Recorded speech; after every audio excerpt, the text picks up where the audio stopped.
And welcome to the COYFCast. It is not misleading you. Yes, it is Adam Hughes taking the reins in the hosting seat today as we go for the second at my 13. Last week, obviously, I was in the hot seat and Ross grilled me through my 13 players that I'd have in my cast team of kind of my history watching the team. But this week, we turn it on Ross. So how are you Yeah, feeling? yeah, I'm still here, just in case anyone's worried. It's still the double act you all know and love. It I'm is. excited for this. I'm really excited for this. It's nice to not be the host for once. I'm feeling the Um, pressure. I feel like I've just bumbled my way through the intro, trying to obviously follow in your professional footsteps. I won't go as far as professional, but I would say it's nerve wracking. It's nerve wracking. If anyone's listening, going, I could do that. You It's not couldn't. easy. It's not as easy as it seems. Not as easy as it seems, and I thought that was absolutely fine, mate. But yeah, I'm looking forward to taking the questions rather than asking the questions for once. Yeah, it'd be interesting. And obviously, if anybody didn't listen to my Dream 13 from last week, you can obviously go and listen to it. Pre-warning, there is some similar players in our teams. I'm having a little peek at Ross's team right now, but there is some differences as well, which we'll obviously get into and explore. So, how are you feeling? I'm feeling Are good. you ready I'm to go feeling with your good. number one? Of course I am. Of course I am. And I think you're saying that because you know this is the most. Well, is it? Yeah, it is the most controversial pick. I Probably. think. I definitely say in your team, yes, I would think. I think we've just had a little chat off air, and I thought my Dennis Solomona pick might have raised a few more eyebrows than it did. But I Yeah, feel like this one might be a little bit more divisive. I think so. I think it might be. And I get it. I think first and foremost, I don't think it'd be any surprise to I'm going to say, based on this intro to it. I understand if people find this divisive. I understand if there are many, many cast fans out there who would never put this person near their team. I think what I would say to that. I think it's a lot easier if you're 35 plus Yeah. and you've had a wider breadth of fullbacks to pick from. You could have your Graham Stedmans and United and way beyond that into Hmm. the 70s and 80s. I think we said last week, didn't you? Obviously, you picked Luke Dawn, that the actual kind of range of fullbacks you could pick from in the last 20, 25 years, with all due Well, respect, isn't that strong, is it? It's not that I'll be strong. honest. My decision was Luke Dawn or this person. Yeah, yeah. And because of what happened on one particular week, Yeah. which we'll never forget as Cast fans, Oh, as rugby league fans, we'll never forget that particular week. I understand when people will never have him near their team. However, I have to view this a little bit objectively. And if I'm going to put together my all time favourite team in terms of players that I loved watching for Cass because they were superb, and as someone who added the most to the team in that position, because I believe he did in the mm. relatively short time he was at the club, Zach Ardake is my fullback. He is, and Interesting. I can hear them now just throwing things at the radio or the phone or whatever they're listening to this from. It's like, you can't do that, Judas. Da, da, da. Um, what he did was wrong. Yeah, what he did was wrong. The fact he was caught was horrendous, and to this day, it's probably the most talked about thing in Cass, isn't it? That if he plays fullback that day, we win the grand final. I am still of the belief that might be the case. Um, I've never thought it was going to be as easy as that because Stone Maguire still did play very, very well that day, and one Incredible. player maybe wouldn't have took that away. But yes, he'd have given us a much bigger opportunity. But as a fullback, on what I saw on the field as a cast player in my time, I've not seen a better fullback than Zach Ardika, and I love Luke Dawn. I do. As a complete fullback, as an all-round fullback, he's the best. And I don't think it's that close. With all due respect to Dorney, he was sensational, wasn't he? Yeah, talent-wise, you cannot argue. That 2017 season with Zach at fullback was unbelievable. He really did bring another dimension to the team. I feel like he took it to a whole new level. And it was a late signing. It was a very late signing in the preseason. Mm, And I remember sort of hearing the rumours and then seeing him walking the ground and being like, oh, wow, this is actually happening. yeah, It, from that moment, you kind of felt something special was going to happen that year. it was crazy how one player sort of transformed this team. That's kind of a lot of my opinion on it as well. I think obviously that 2017 team, we'll talk about it endlessly. There's numerous members of it Yeah, in this team I'm about to talk through, as you'd expect. He was the crucial part of it for me. And yeah, look, the bloke wearing number 7 wasn't half bad either, and obviously he ended up with the Man of Steel at the end of the season. People may remember, may forget, Zach Hardy came second that year. I believe it was him, Gale, and Albert Kelly in the final three. wow. Which is it's a bit of a pull, isn't it? But it was Albert Kelly Yeah, all that year. If you remember, Hull did quite well under Lee Rafford, I believe, that year. They got to the semis themselves against Leeds.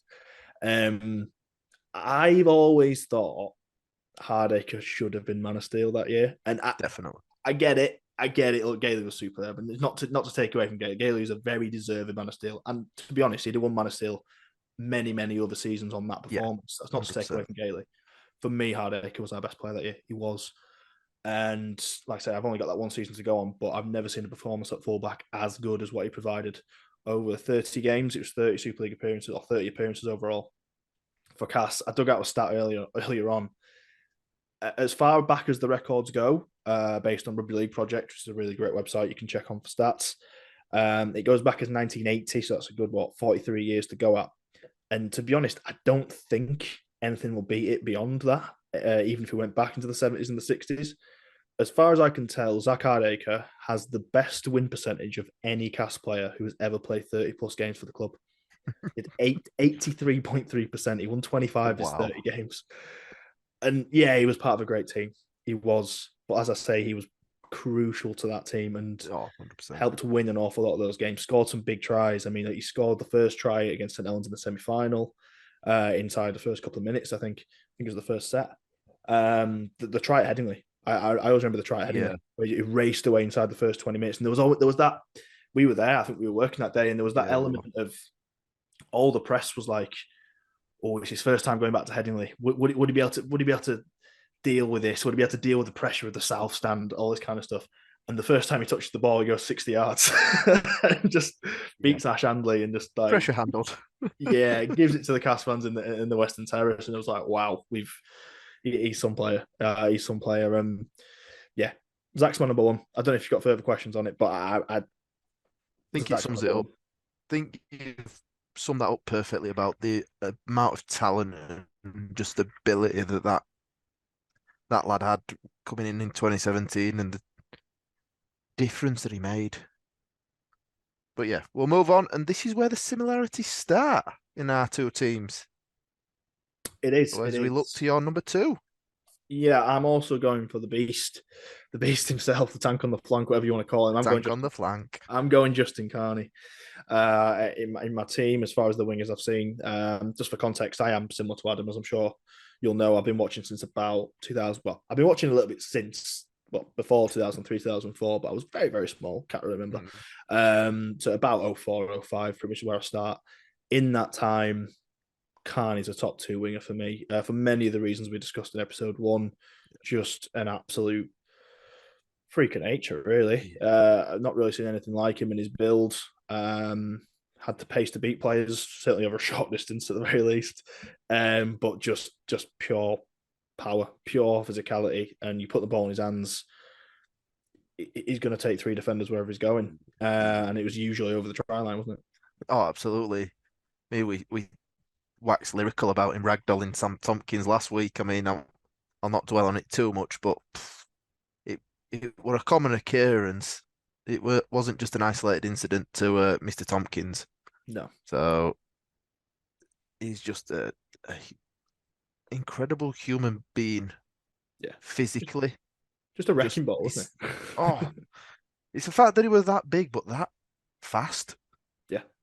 Just He rapid, wasn't mixed it he? all Like together. Yeah, acceleration, wasn't he? He had the fact he had that acceleration over a short burst, like I say, it was like, and like, yeah, quads the size of tree trunks. I think we said last week. yeah. It, it was almost I'll built. be I mean, I know honest. you do a lot of work, obviously, with like strongmen and things. I think, and that kind Yeah, of sport. He's almost built like one of those guys, like a he smaller is. version of one of To them. be fair, he is. He's built like a little bowling ball Yeah, almost. He's very wide and very stacked, but he just looks powerful, looks big and strong. yeah. And But I mean, if he was 6'4", Jesus, no, I mean, thank God he weren't that big. Thank God he weren't that tall. well, he'd never played for Cass because it'd have been Australia True, it'd have been. captain. I mean, if he was 6'4", I mean, it'd be unstoppable. But yeah, and you know, in this team as well, and I'll get onto it in a few of my other picks. I want a bit of chaos. I want a bit of carnage. Pardon the pun. And I think, yeah, I want players that are going to strike a bit of fear into the hearts of the opponents as well. And I don't know, of many players over the last 10, 15 years for Cass who've struck, who've. I'm thinking about players who, like, when they're in a meeting on a Wednesday, when they're about to play Cass, who are they circling on the board and going, we need to wrap him up, we need to look at him. Justin Carney must have been there every single week. They were frightened of him, weren't they? And Yeah, for that reason alone, he's on this team.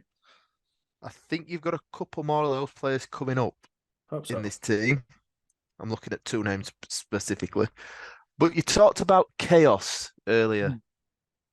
and I think your number three really does bring a little bit of that, maybe on the field, but also off the field.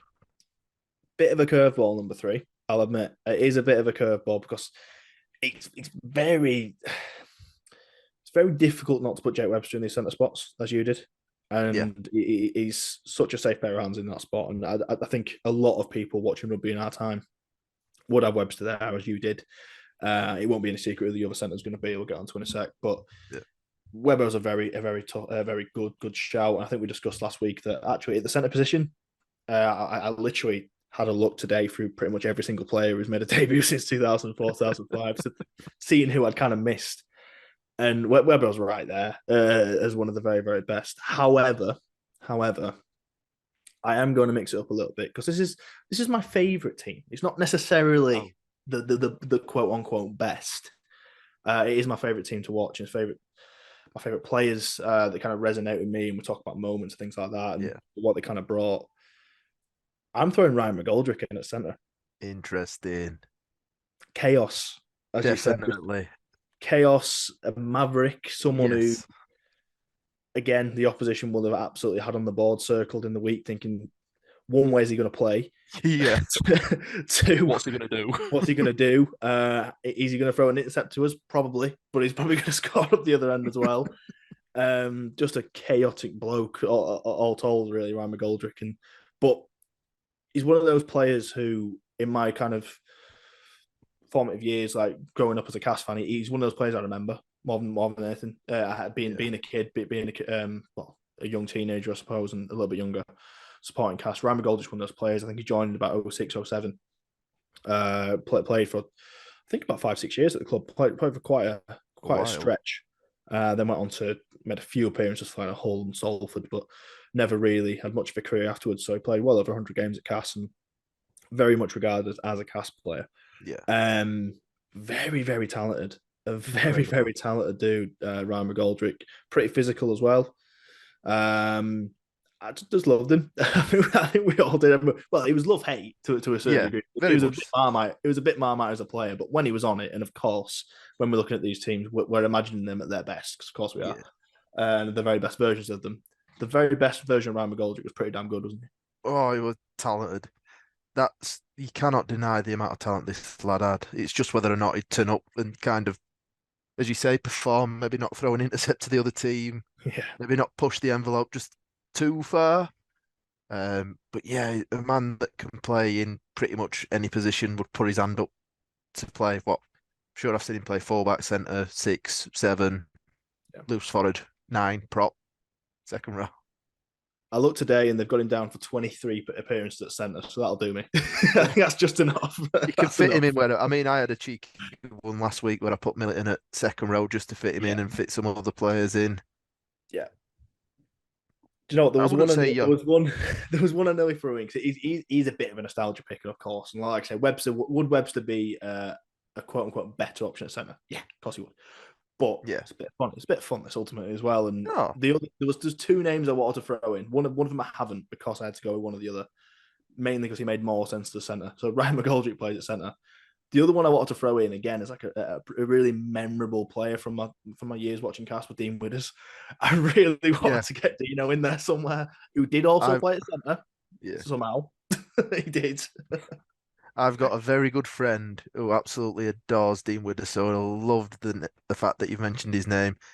To be fair, for his wedding, this friend, I messaged Dean Widders for a message, and Dino sent one. To That's his awesome. credit, he sent one saying, "Congratulations on getting married."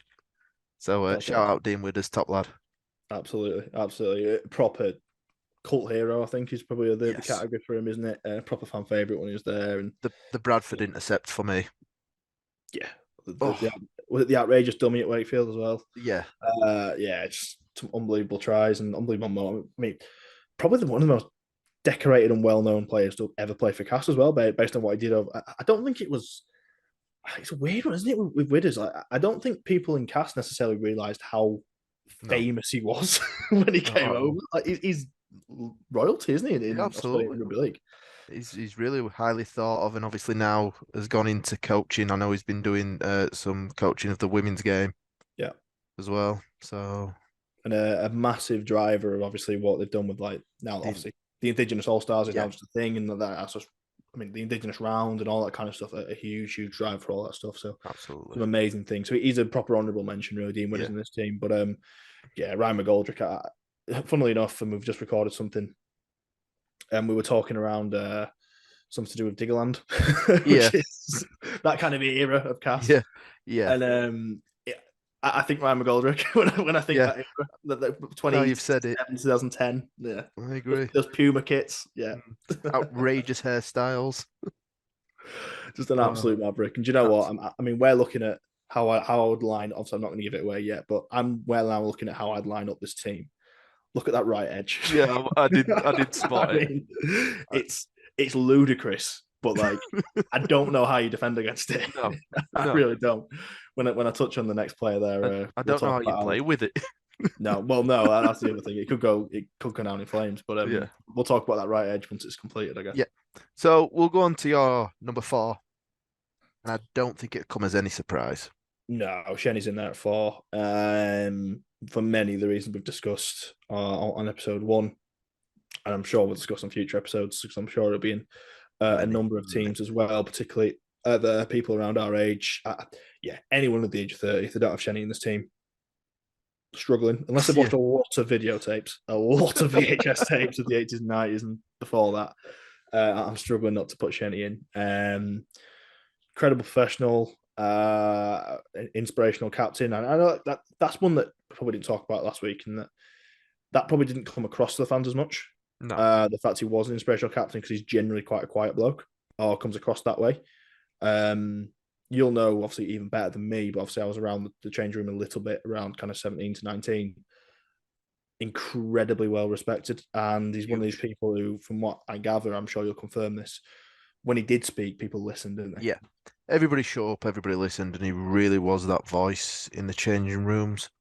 Probably had his say, but right behind him was Shenny, Yeah, and everybody listened, everybody respected him, and it's no surprise to me at all that he's gone on and having such a big success in his coaching career. yeah, Obviously, working with Hull, I know from talking to a few people, Hull were gutted to hear that he were leaving, and obviously coming across, and now Powell's assistant at Wakefield, but Hull were gutted to be losing him because he's yeah, just that talented, that well thought of. yeah. I mean, they've brought in it's Francis Cummins in it to kind of take that spot at Hull, who's got decades of experience, Yeah, and like that's the role Shenny was in, and it was yeah, basically his first job out of the game, yeah, and they're gutted they're having to replace him with someone as experienced as Franny Cummins. Like, yeah.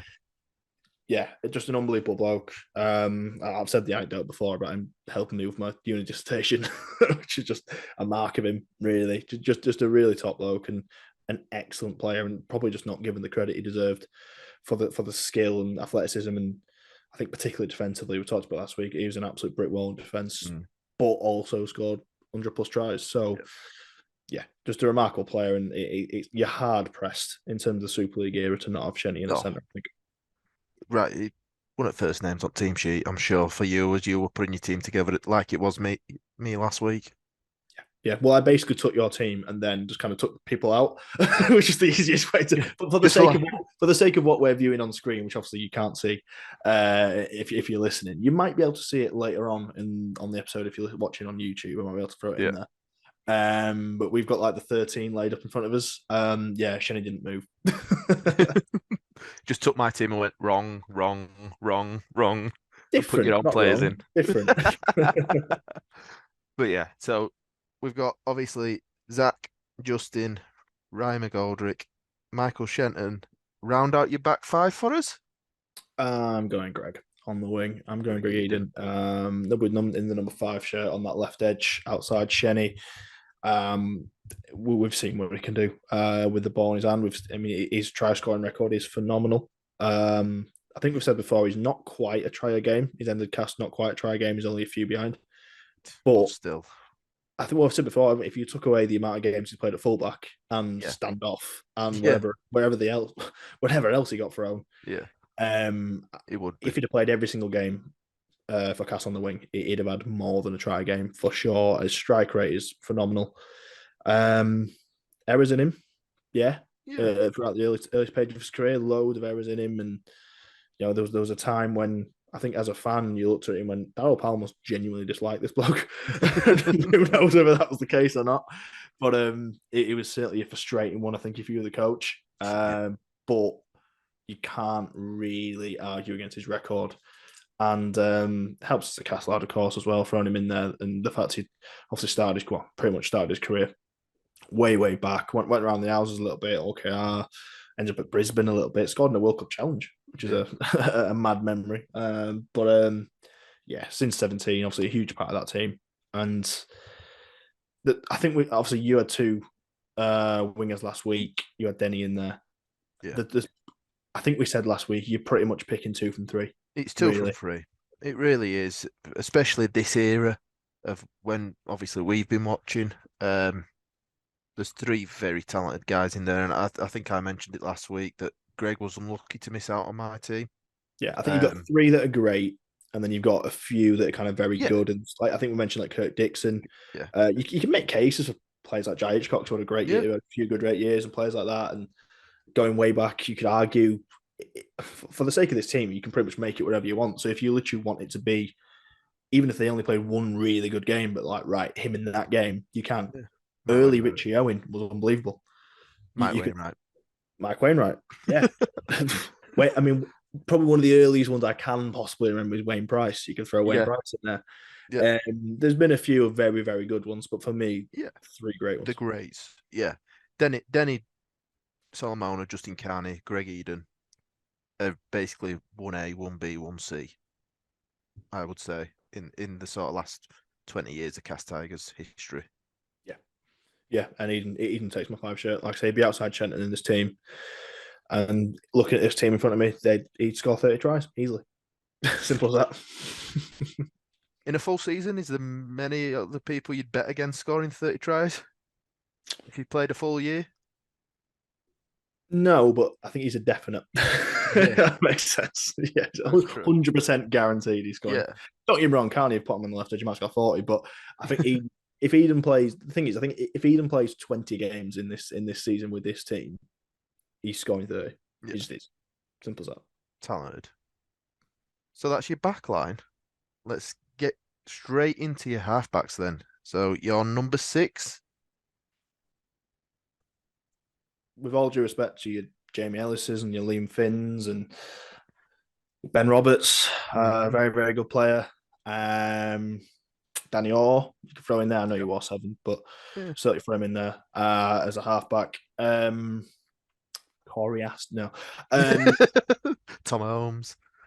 I like Tommy. He's got that try. Tommy's got that try magic. He can do what he wants. Yeah. It's Rangi, isn't it? Imagine not putting Rangi Chase in this team. And do you know what? This is going to be. I think this is going to be the thing when we do these podcasts. It's half of it is going to be me and you interrogating the other person how they are justifying not putting Rangi Chase in this team. Yeah, basically. I don't care. I don't care if you're 90. I don't care if you watched. Look, you're gonna have to make it. I'm not gonna say anyone's wrong, but they're gonna have to make a really, really good case for someone else. Oh, yeah. I think to put him in at 6. Is anything more needs to be said? Rangi Chase is my standoff. He's the most talented player I have ever seen play at the jungle. I think certainly in a black and amber shirt.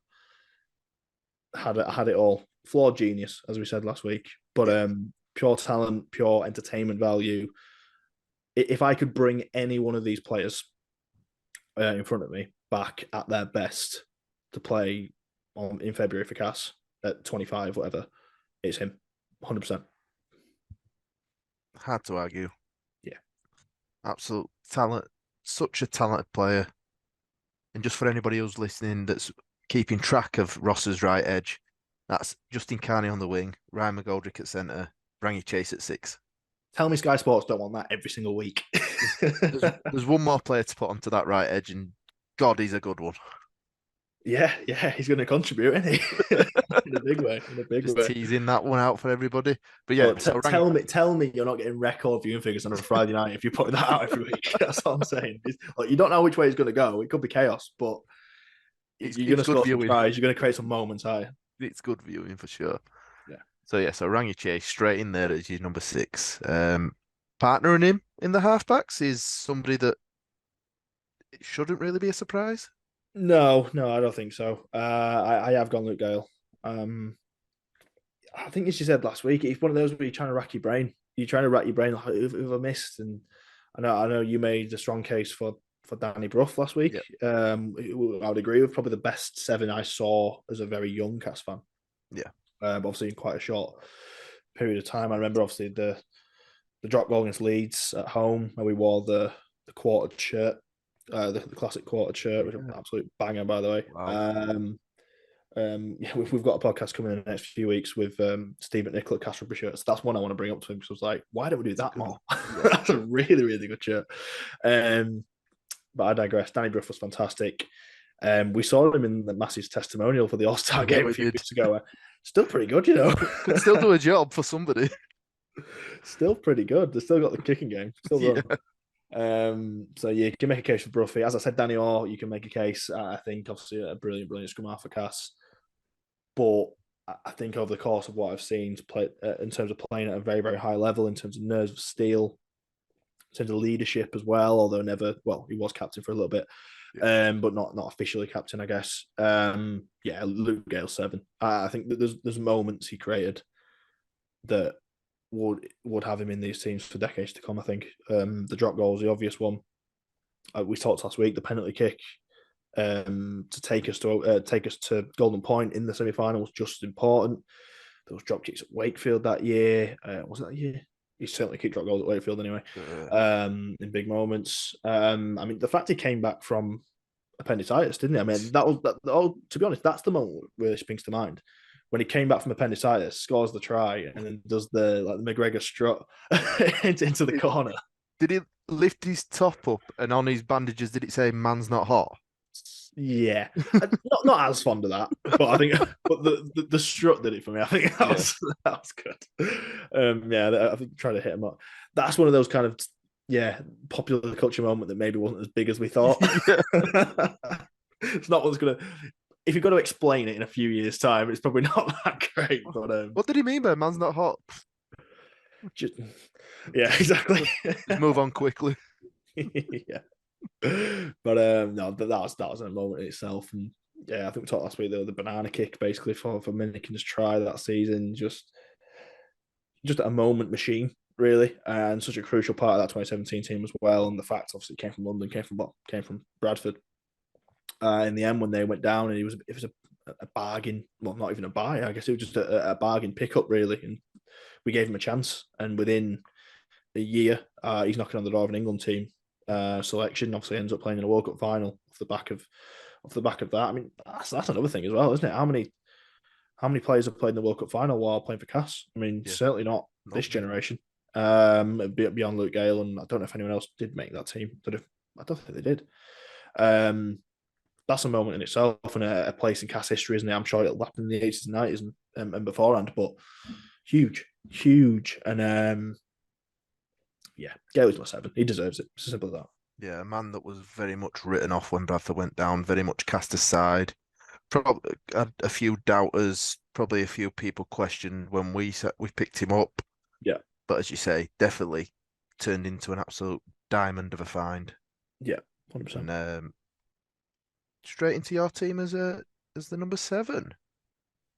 So that's your backs. Let's get into the engine room of your team, get straight into the pack, straight into Yep. those forwards, those big guys up front, and you've definitely got some big guys in this team.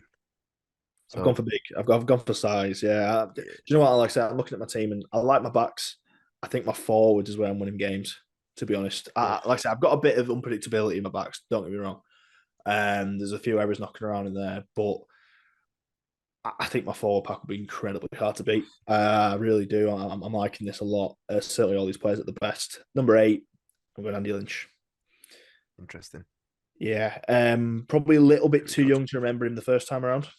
In a cash shirt at the very least. But very much do remember him part of a very, very good Bradford team, part of a, well, probably up and down whole team really afterwards, but a whole team that did, I think he was in the whole team that got to the grand final in '06. But he was around there for a very long time. Might have still been Bradford at that time, I'm not sure. But either way, he was playing at a very, very, very high level, Andy Lynch. And just a consummate professional, just Yeah, an absolute I always feel like it's disrespectful to say things like it, like throw cliches like this, like Warhorse and things like that. But you know what I mean? It makes them feel like, oh, they're just plodders. He wasn't just a plodder no, by any means. He was a very, very good prop forward. Um, but the sheer longevity of him, I think he's top 3 in terms of Super League appearances. Um, it, probably not given the credit he deserves from cast fans and rugby league fans generally, to be honest, for his standing in the game. I really do think that. I think Andy Lynch is one of those players. Oh, you just kind of Lynchy. Yeah, he was just always there. But like when you think of what he did, when you think of what he achieved, enormous, absolutely enormous career, and one of the all-time cast prop forwards for me. incredibly talented, Lynchy, and a great leader. We spoke about Shenny and his leadership off the field as well. Yeah, Lynch is right up there next to him. yeah, Very much driving standards, very much pushing everybody in the team to be better. yeah. Was just, you said, one of the best professionals I've ever witnessed on and off the field. You mentioned his time at Hull. Was it probably a standout in a sometimes average Hull team? Hmm. She was still the standout and was still one of their best players. Came back to Cass and just performed. It was great. Unfortunately, towards the back of 2017, his body started to give up a little bit. He Yeah. got his moment in the sun playing, obviously, down at the jungle against Wakey when we clinched that League Leaders Shield. Got to play in that game, which I'm sure he'll hold as one of his greatest memories. Being able to lift a League Leaders Shield with that 2017 team and his Yeah. beloved Cast Tigers. But yeah, great player and was a tough exclusion for me. I know, probably You mentioned him, didn't you? Yeah. looking back at my team and when you obviously put the graphic out, I think the people question most my Lynchy missing from my team. Mm. That's what was questioned the most, not any other player. Well, where's Andy Lynch? Yeah. So And that I think that's shows what people think. yeah, yeah. It just shows the regard is held in, which is good. And like I say, it's probably not. It's still not. I still don't think it's high enough. Really, the regard No, is held in, but it's still up there.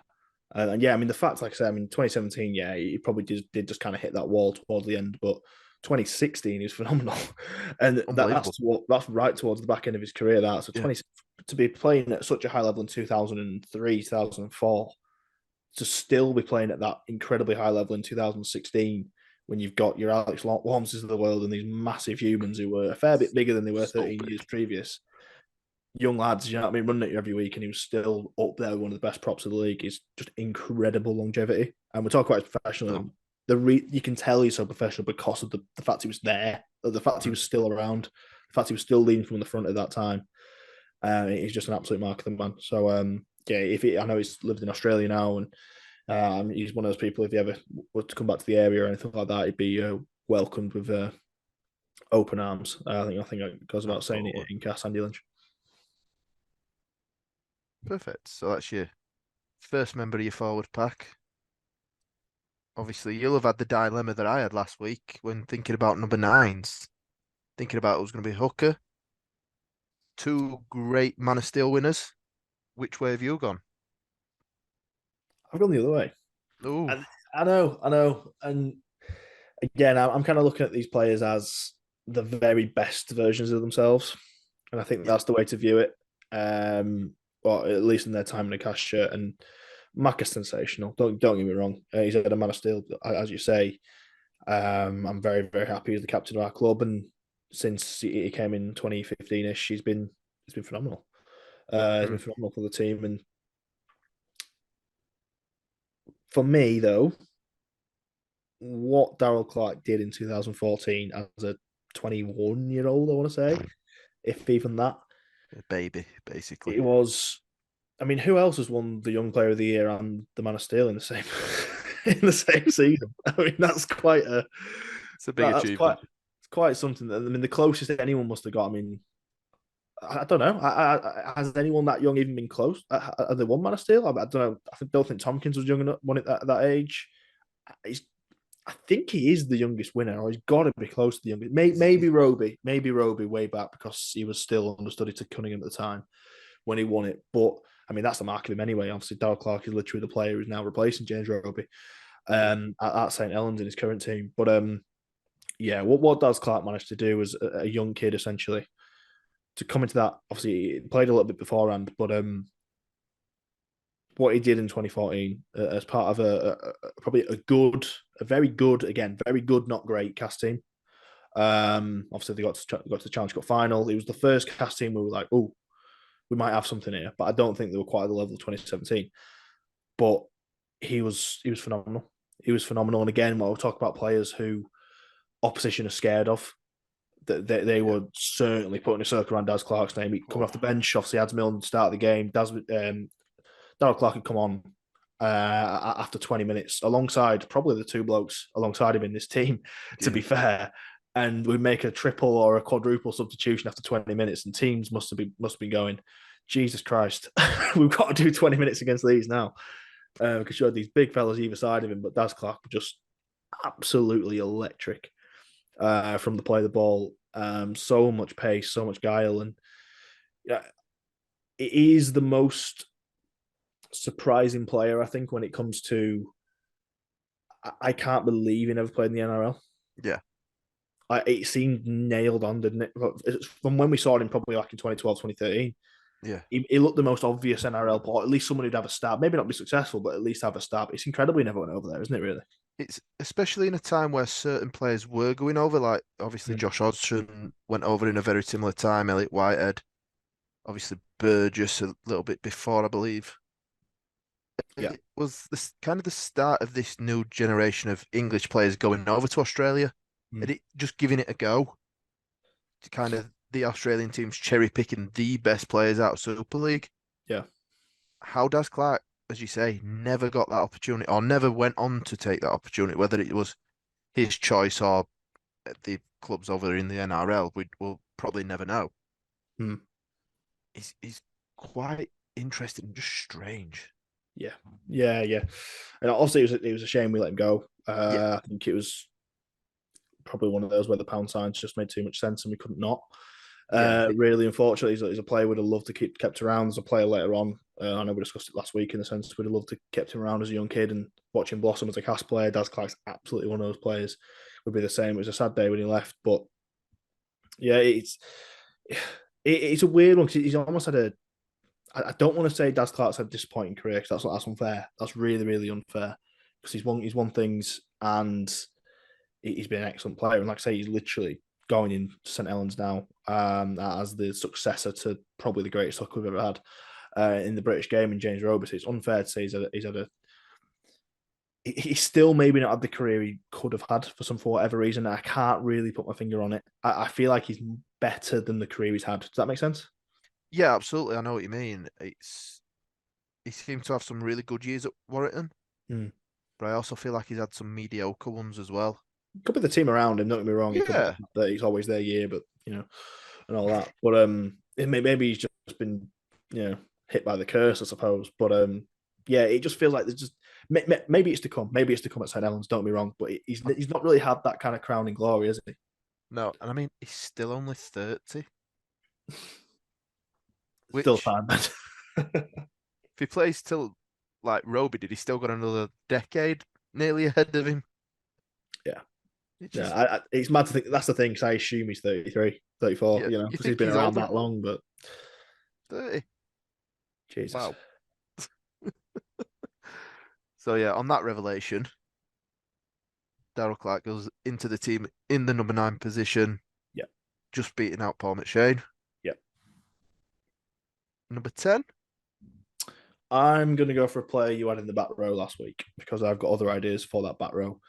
Nice. It does mean there's some very, very good players missing out. You had Craig Hubie in this spot last week. You also had Mitchell Sargent. It means the likes of Liam Watts and one I really considered again a little bit of a nostalgia play, but he was very, very good. And just for the everything that he was about. Owen Guttenbeil was in this position for a little while. Right. I That's won't a lie. pick. He was here. Owen Guttenbeil, I had him written down. But the way I was kind of working my team, I just couldn't quite get him in. And there was one bloke I had to get in my team no matter what, and that's Grant Millington. Miller's going to take the 10 shirt for this team. We talked about consummate professionals. I mean, what a front two you're going to have here in Andy Lynch and Grant Milton at the very best with a nippy 21-year-old Daz Clark between them.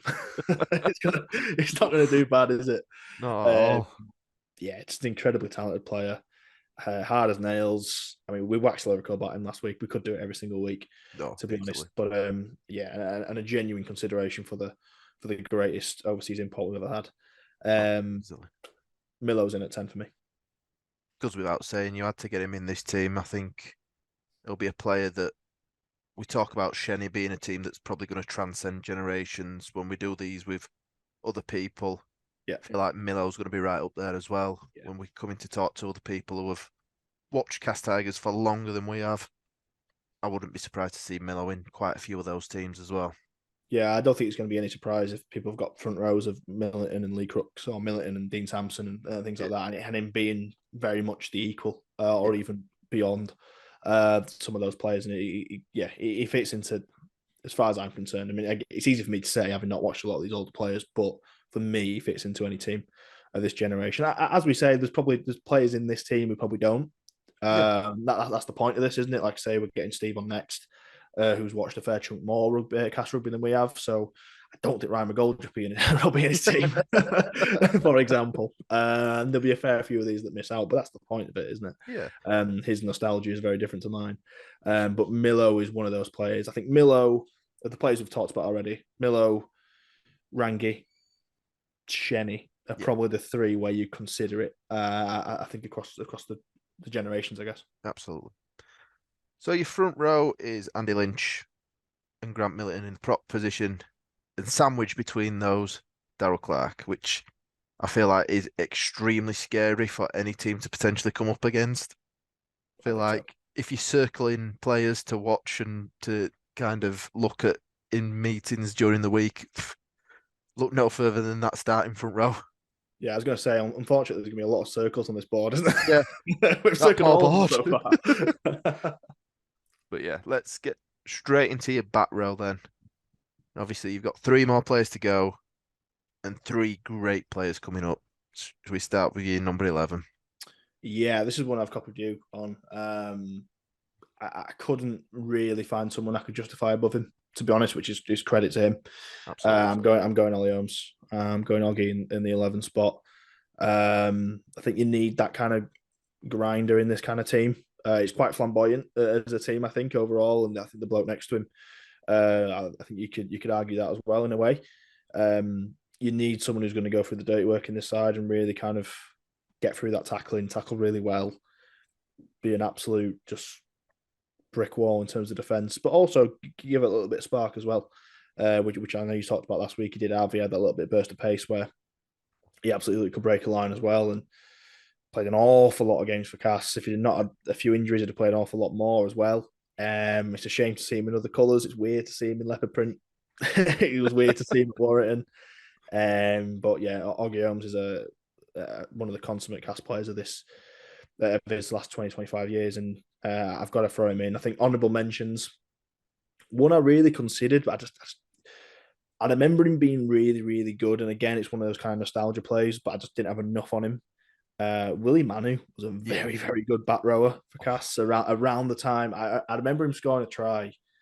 I think it was the first ever away game I went to. I went to Wigan with my dad. I was only young. I was only pretty. I was probably maybe 6, 7. Obviously, I didn't really go to away games. And maybe no, actually, maybe a little bit older than that. A little bit older than that. But obviously, there's no point me going to away games before that. Yeah, I went to Wigan. Willie Manning, I think, scored a try and was just sensational that day, and just a brilliant, brilliant player in the back row. But in terms of a case study, in terms of what I've seen, Oggy Elms for me. Yeah, Willie Mano for me.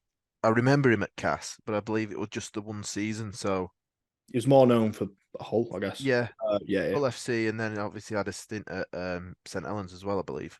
Yeah. My memory serves me right. But yeah, great player. But yeah, Oggy Holmes takes the nod in the 11 shirt for you. When we look at 12 and we're rounding out that right edge that we've just gone on about throughout this Mm. podcast. Mm. So you've got Justin Carney, Ryan McGoldrick, Rangy Chase, and their second rower. Yeah, because to unlock that madness on the right edge, you're going to have to get someone who can get the ball out to them. And I think someone at their very best, you'd be very, very capable of getting the ball out to them with an offload, having carried 4 defenders over the threshold as well, would be a peak prime Junior Moores. The Again, big panda. the big panda retired just last week. We wish him all the best from Absolutely. the podcast. Again, one of those players where you forget how good he was. Destructive. It's a shame. I mean, bless him. It's almost a shame he's been playing this long, and obviously went on to Fev and played for a couple of the clubs. But I mean, at his absolute best, again, probably around 2016, 2017. At the same time, I kind of Andy Lynch was storming it in 2016. Junior Moores was, for my money, the best back row in the league. He was sensational. You couldn't stop him. You could not stop him at his absolute peak. I mean, it was enormous for one thing. It was built like a house, wasn't it? Just the sheer size of the man.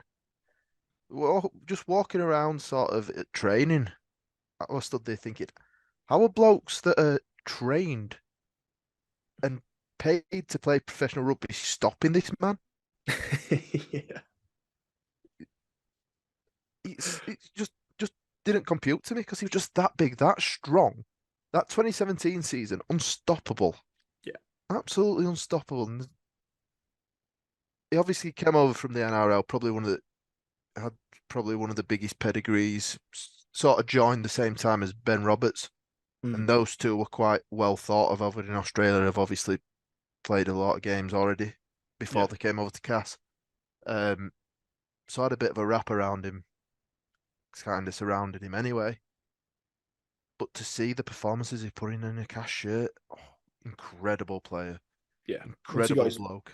I think once he got his feet in, it was just better and better and better and Yeah. better and better, wasn't it? It was just improved and improved and improved. And yeah, it was just sensational. But like I say, not only was he massive, not only could he run the ball, and not only could he attract defenders, he then had the skill to get the ball out as well. Yeah. Which was that's why he's in my team in a big way. Is the fact you can have that offload as well. You can get it out the back door. He can pass to Rangi in this team. We can then get it off to McGoldrick and then do whatever he wants on that right edge with Carney as well. Yeah. And it's just, again, yeah, I don't know how a defence will be able to deal with that. To be honest, he's apt at dummy half as well. I mean, I remember that past the Gaelic Fort semi-final drop goal. Not an easy pass that. Wasn't the greatest pass in the world, I believe, either. Did the job though. Yeah. And he's got the bloke in front of him who I think stopped maybe about 6 Saints players coming through in Grant Millen as well. Made himself big, as you do, as you should. But yeah, it was June. Yeah, I mean, I guess Junior Moore's come up with one of the most important assists ever in Cat's history as well, with that pass for the drop goal. So yeah, I think he's a really worth. I mean, there'll be a lot of consideration for the back row in this team of years gone by, of course, and you probably won't make it in many. I wouldn't have thought, but from what I've seen, yeah, right up there in terms of the last 20 years in terms of back rows for Cass. Yeah, absolutely.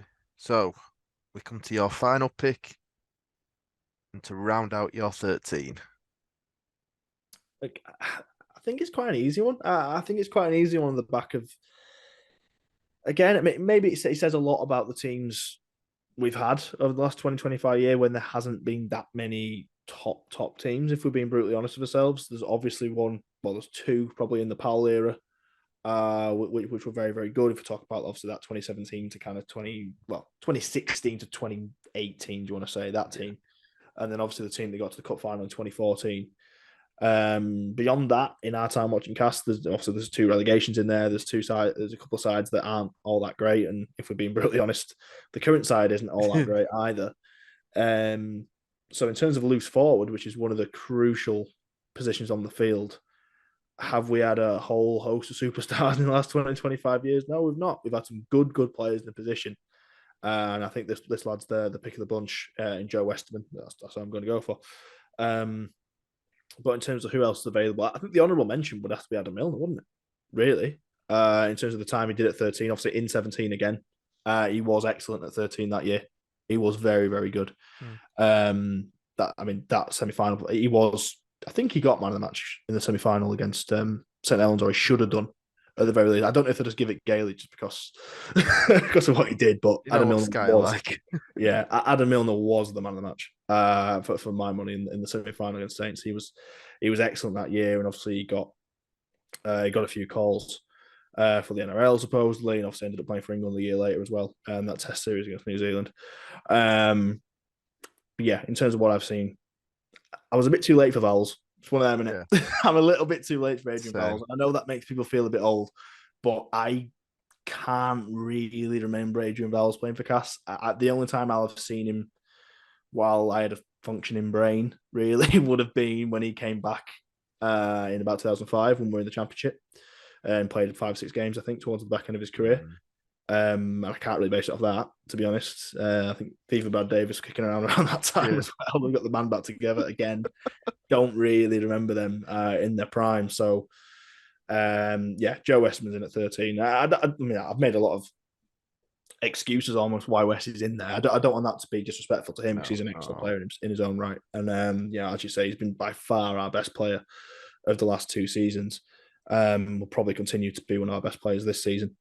And as we talked about last week, when he broke through as a 17, 18-year-old, the best youngster I'd ever seen wearing a Cass shirt, and that includes Daz Clark, who I've already mentioned earlier, and we've just talked about how amazing he was. Westy was the most talented, most physical, most primed for the absolute moon Cass player I've ever seen. And it's a shame, again, it didn't quite go that way for him. But he's a player who should have had 30 England caps. It's as simple as that. Yeah, probably should have had, as you say, multiple England caps, Great Britain caps. Probably should have been another player that should have gone to Australia. He wouldn't want a title place. Definitely. At his best, he would not have looked at a place. Exactly. He still does have bags of talent. So I think, arguably, are we in his prime now? Yeah. I guess he is, because, I mean, his performances the last 2 years. Yeah, there's probably a period during a few years ago where he should have been in his prime. Yeah. Based on age. If we're going age alone, when he was probably 27, 28, and generally that's your athletic prime, and just things weren't quite right. I mean, there was a bit of a Toronto thing, wasn't there? And wasn't working at Warrington. And he had good performance for Hull. And it was a very good Hull player, I think we'd say, but he probably wasn't elite at that time. But yeah, it probably is at his peak. I mean, as we said last week, Wakefield, he was good in his last year there, and yeah, he's been our player of the year for 2 years for what it's worth. Superb. So that rounds out your team. How have you felt being in the hot seat for a week? I feel more pressure doing this. It's weird. like doing colour commentary, isn't it? It's weird. I feel, I think I feel more comfortable in the host chair. So we'll swap back around next time. Yeah, I'll let you have it back for next week. Next time you hear the pod, I will be the host. But no, I've enjoyed it. It. And it's difficult. It's difficult putting this team together. It's very tough to whittle it down to just 13 players. I mean, we've both now done it, and we can both definitely say that it's been hard. I think I might have sent you about 3 or 4 different lists.